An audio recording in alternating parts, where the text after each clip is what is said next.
जय हिंद, नमस्कार साथियों। मैं हूं तरुणा राठौड़ और तरुणा डिफेंस एकेडमी में आप सभी का बहुत बहुत स्वागत है। आर्मी और बाकी डिफेंस एग्जाम्स की तैयारी करने वाले साथियों के लिए यहां पर जनरल साइंस की क्विज स्टार्ट होने वाली है।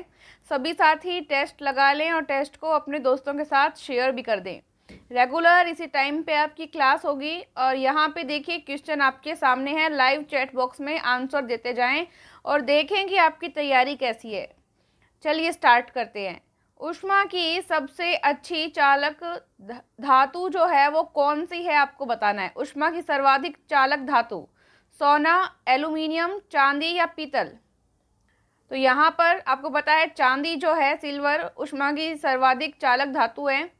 नेक्स्ट क्वेश्चन, गर्मी में मकान को सफ़ेद रंग से पुतवाना क्यों पसंद करते हैं, जिसको हम जो हमारी राजस्थानी मारवाड़ी भाषा उसमें कलई करना भी बोलते हैं।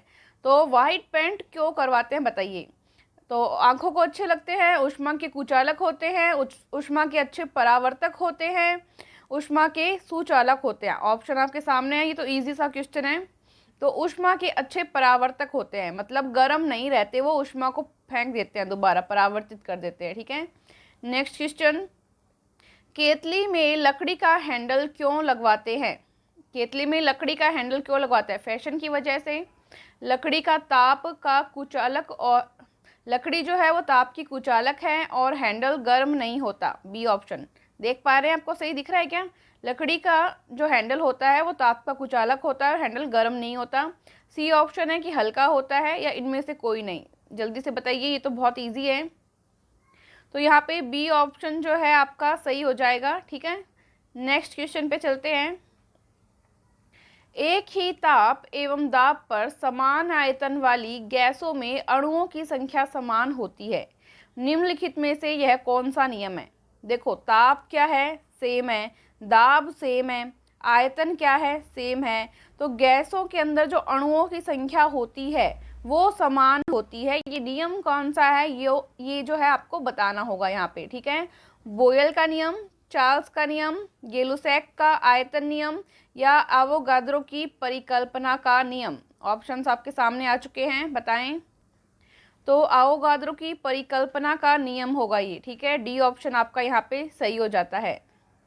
नेक्स्ट चलते हैं। नेक्स्ट क्वेश्चन पे आ गए हैं हम। बायोगैस का मुख्य अवयव है, बायोगैस का मुख्य अवयव आपको बताना है। इथेन, अमोनिया, मीथेन या एथिलीन। तो यहाँ पर मीथेन जो है वो बायोगैस का प्रमुख अवयव है, मीथेन CH4। ठीक है। चलिए, जब हम वायुमंडल में ऊपर की ओर जाते हैं तो क्या होता है। वायुमंडल में ऊपर की ओर जाने पर ताप कम होता है, दाब बढ़ता है, या फिर ताप बढ़ता है और दाब कम होता है, या फिर ताप और दाब दोनों बढ़ते हैं, या फिर ताप दाब दोनों ही कम होते हैं। ऑप्शन सामने आ चुके हैं, जल्दी जवाब दें। ताप व दाब दोनों ही घटते हैं। ठीक है। दोनों ही क्या होते हैं, कम होते हैं जब वायुमंडल में ऊपर की ओर जाते हैं। नेत्र के लेंस की फोकस दूरी किसके द्वारा सही रखी जाती है। लेंस के, जो नेत्र में लेंस होता है उसकी फोकस दूरी किसके द्वारा नियंत्रित होती है, ये आपसे पूछा है।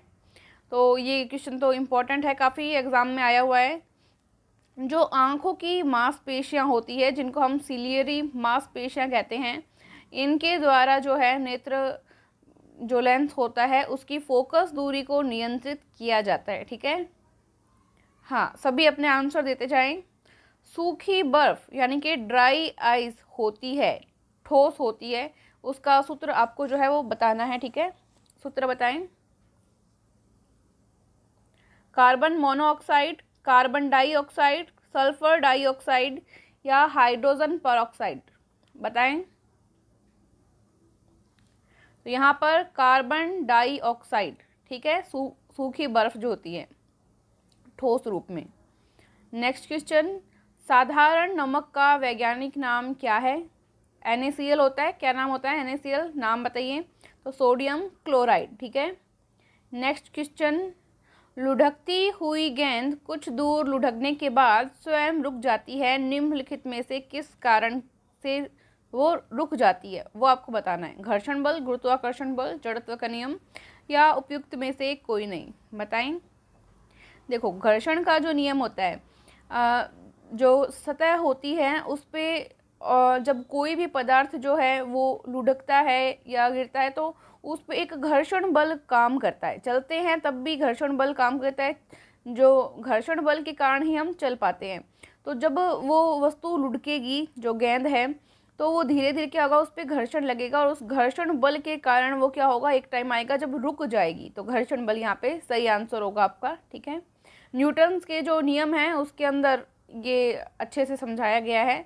स्टेप बाय स्टेप जब टॉपिक वाइज क्लास रहेगी तो उसमें कवर कर लेंगे। ठीक है, नेक्स्ट क्वेश्चन, संगमरमर यानी कि मार्बल किसका रूप है? शैल का, नैस का, चूना पत्थर यानी कि लाइमस्टोन या बलुआ पत्थर सैंडस्टोन? बताएं। संगमरमर से ही तो बनी है हमारी वो ताजमहल की इमारत। ठीक है, तो चूना पत्थर का रूप है, लाइमस्टोन का। नेक्स्ट क्वेश्चन,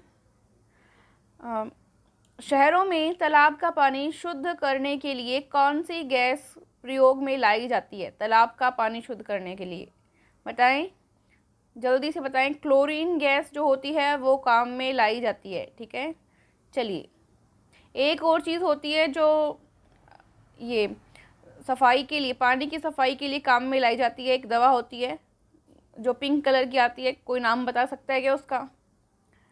जो हम हमारी वाटर टैंक वगैरह में भी डालते हैं। पोटेशियम परमैंगनेट होती है, वो पिंक कलर की दवा होती है, तो ये भी याद रख लेंगे। नेक्स्ट क्वेश्चन, लोहे में जंग लगने का मुख्य कारक है? किस कारण लोहे में जंग लगता है? ऑक्सीजन, हाइड्रोजन, नाइट्रोजन या नियॉन? तो ऑक्सीजन के कारण जो है लोहे में जंग लगता है। नेक्स्ट क्वेश्चन, कुपोषण से सबसे अधिक किसकी कमी होती है? कुपोषण से सबसे अधिक किसकी कमी होती है? ये क्वेश्चन लिखने में थोड़ी सी मिस्टेक हुई है शायद। ये क्वेश्चन में ऐसे पूछना चाहते हैं कि किसकी कमी से, कौन से विटामिन या कौन से पदार्थ की कमी से सबसे ज़्यादा कुपोषण का शिकार मनुष्य या जो बच्चा है वो हो सकता है, ऐसा पूछना चाहता है। तो बताएं, vitamin A, carbohydrate, vitamin C या प्रोटीन? बताइए। तो प्रोटीन की कमी से कुपोषण सबसे अधिक होता है। आपने मेरस्मस वगैरह रोग भी सुने होंगे जो कि प्रोटीन की कमी से हो जाते हैं बच्चों में। सूखा रोग भी जिसको बोलते हैं वो प्रोटीन की कमी से हो जाता है। तो यहाँ पे हमने ये कुछ क्वेश्चंस जो हैं हमारे जनरल साइंस के, सामान्य विज्ञान के कवर कर लिए हैं। ऐसे ही जो आपकी जीके रहती है, जनरल नॉलेज की क्लास आपकी रेगुलर होती है, तो अपने सभी साथियों को बताएं। और हाँ, जो भी कैंडिडेट नए हैं एक बार चैनल को सब्सक्राइब कर लें ताकि जो वीडियोस हैं उनके नोटिफिकेशन आपको टाइम पर मिल जाए। और पहले से सब्सक्राइब कर रखा है तो दोबारा करने की ज़रूरत नहीं है, वरना अनसब्सक्राइब हो जाएगा। तो एक बार जय हिंद बोल दीजिए। और हाँ, जो टेलीग्राम चैनल है, बार बार बोलना नहीं पड़े, टेलीग्राम को ज्वाइन कर लीजिए ताकि जो आपका टाइम वगैरह रहे, क्लास रहे और पीडीएफ और नोट्स वगैरह रहे वो अवेलेबल हो सके आपके लिए। तो टेलीग्राम चैनल और जो आपका व्हाट्सएप ग्रुप है, अपना नंबर दिए हुए हैं ऊपर, उसको ज्वाइन कर लेना। Thank you so much. हाँ, अब जय हिंद बोल दीजिए। जय हिंद, थैंक यू।